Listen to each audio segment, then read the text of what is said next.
বাংলাদেশ প্রকৃতির সৌন্দর্যের এক নীলাভূমি আমাদের এই বাংলাদেশ।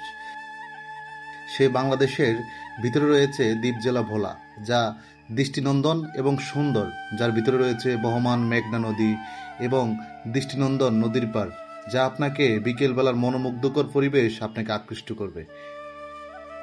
এখন আপনারা যে ভিউটি দেখতে পাচ্ছেন, এটি হচ্ছে ভোলার তজুমুদ্দিন উপজেলার সুইচঘাট এলাকা।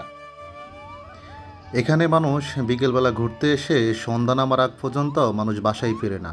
এখানে সবাই পরিবার নিয়ে ঘুরতে আসে। আমি এখানকার অনেক মানুষকে দেখেছি যারা সরকারি চাকরি করে কিংবা বিভিন্ন প্রতিষ্ঠানে চাকরি করে। তারা চাকরির পাশাপাশি অবসর টাইমে তারা তাদের পরিবার নিয়ে এই মেঘনার পাড়ে ঘুরতে আসে। মেঘনার পাড়ে সবচেয়ে বেশি মানুষের সমাগম ঘটে যে কোনো উৎসবে, যেমন রোজা, ঈদে, পূজায়। এই সময়টা মানুষের উপচে পড়া ভিড় থাকে। প্রায় এক সপ্তাহ থেকে প্রায় 2 সপ্তাহ পর্যন্ত মানুষের যাতায়াত থাকে।